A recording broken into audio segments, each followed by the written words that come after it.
Welcome to Wild Bill's Media and the Arts podcast. Today, I want to talk to you about Iron Maiden and their just recently released album called Senjutsu. It's the latest album by Iron Maiden that was released on September 3rd of this year. But before I get into talking to the album about the album, I'm kind of just going to talk to you a little bit about Iron Maiden and everything, and then I kind of give you just what I kind of think of the record and everything. It's not really like a review or anything. It's just kind of talking about the record, explaining the record for those people who are on the fence of whether they think that Senjutsu is worth them getting or not. So basically, Iron Maiden is one of those bands that have been around since the late '70s. Actually, they've been around a lot longer than that, but I think they got their first record deal, I think, in like 70, or put out their first album in like 78 or 79, something like that. Um, I could be wrong. But anyway, they've been around for a while. And they've had they've had three different lead singles. They had Paul Diano, Bruce Dickinson, then they had Blaze Bailey, and then Bruce Dickinson returned again for the album Brave New World, and has been with the band since. But for those people who have maybe not kept up with Maiden in the last few years or whatever, um, you know, and want to know whether they should get this album or not, well, Iron Maiden, first of all, is just one of those bands that are still viable, still has something to say, and a band that has after all these years, still puts out great music. And I've always believed that if a band can still do that, then they still should. You hear about people talking about the band staying at the party too long, or the dance too long, or something like that, when they should have hung it up, a while back. Maiden's definitely not one of those bands. But just to get into this whole thing. The last few years, Iron Maiden has been going down this road to where they have been kind of putting out really long songs, more kind of intricate, more, I want to say, prog rock or prog metal songs or whatever. And if anyone knows that the last album, Book of Souls, was a really long record. It was two albums. It had a lot of long songs on it. It was like real proggy from the stuff that, or it was really different from stuff that Maiden's done in their earlier years. Although they've had long songs over, the years and stuff like that. But anyway, they have really gone in a different direction the last couple albums. And that's not saying that there's not some really good kind of old Maiden-esque songs on this record, because there definitely are. So basically, I just want to kind of talk to you about Senjutsu right quick and let you know if I think whether you should pick the album up, especially if you're a diehard Maiden fan or an on the fence Maiden fan, or wherever you're at in your time of your life, your career, how you feel about Maiden, whatever.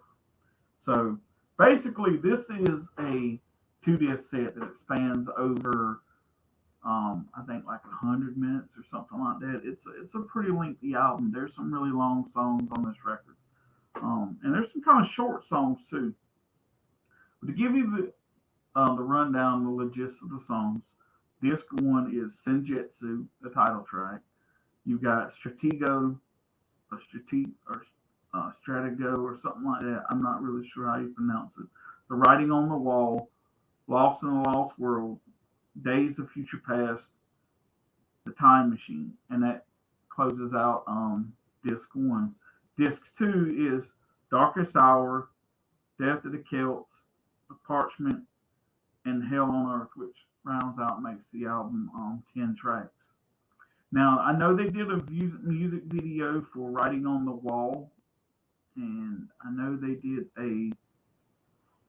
lyrics video for Stratego, and I'm not sure if they actually did a actual video. I know they did another video um, for this album, and it may have been like an actual video like they did for Writing on the Wall. It's more of a an animated video, and I want to say that was for Stratego too, but don't hold me to that. But you can go on YouTube and find it. But to kind of give you a layout, okay, this is the album. That's the cover. If you open this up, it's a triple fold digipack,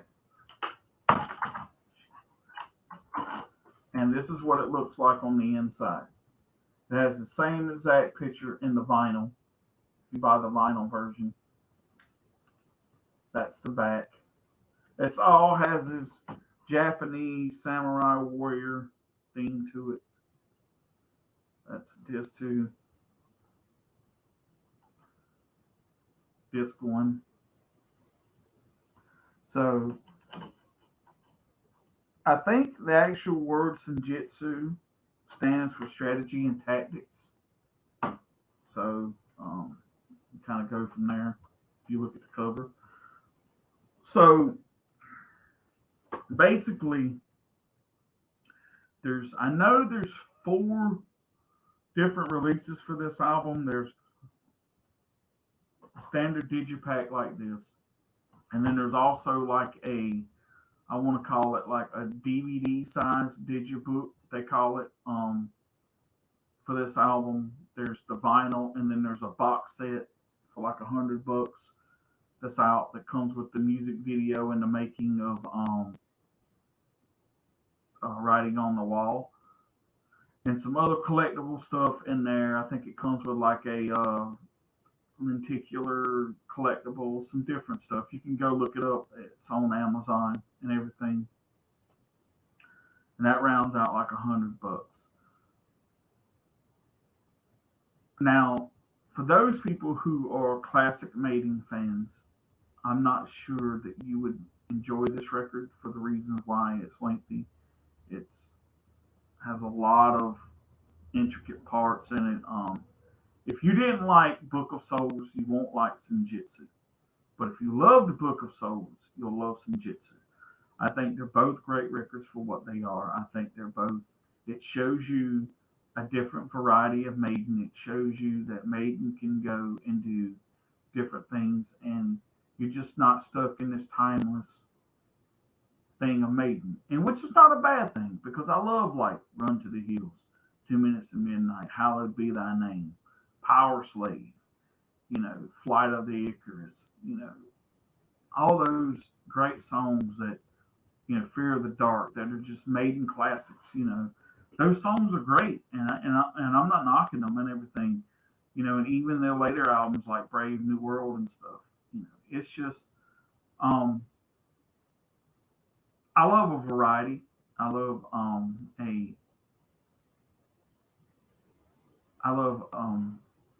variety, and I love a different, when bands go out and they do different things.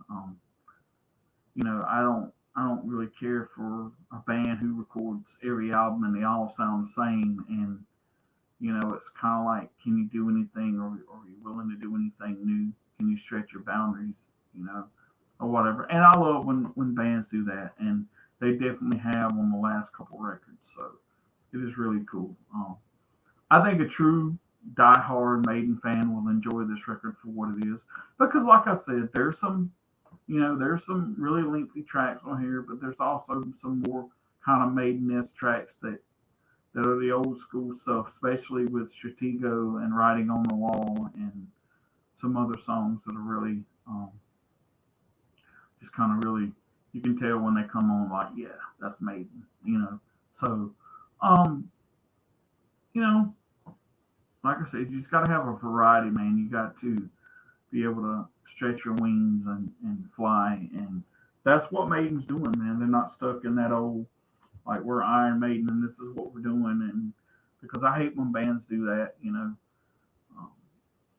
it gets old kind of quick.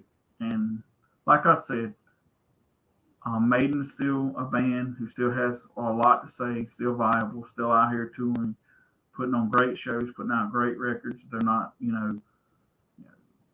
sounding horrible. They're not falling off stages and shit like that. They're out here doing their thing. And as long as Maiden can keep it up at a high level, they should keep doing what they're doing. Um,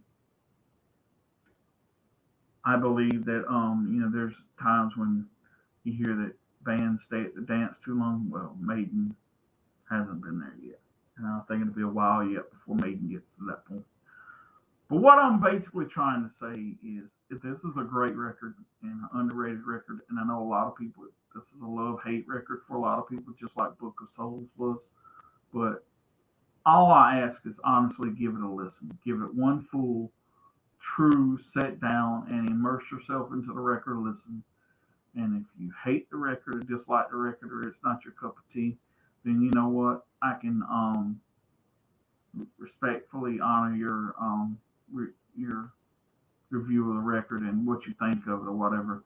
You just can't listen to one or two tracks and think, oh, this record sucks, or give it a half-ass listen and be like, oh, this album ain't no good. No, there's a lot of great things about this record, and because Bruce Dickinson had, I think it was either throat cancer or tongue cancer here a little while back. He went through all that. He came back, and he sounds just as great as he ever has.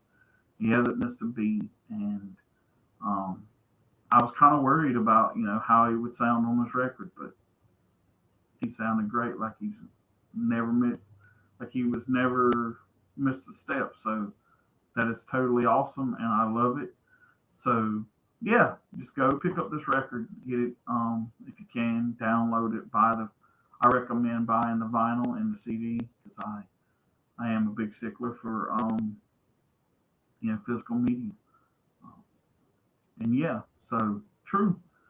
So thank you guys for listening to Wild Bill's Media and the Arts podcast. Thanks for watching, and that's all I have for you today. And so you have a good holidays, happy Thanksgiving, Merry Christmas, and Happy New Year. And I will see you around. This is Wild Bill signing out of Wild Bill's Media and the Arts podcast.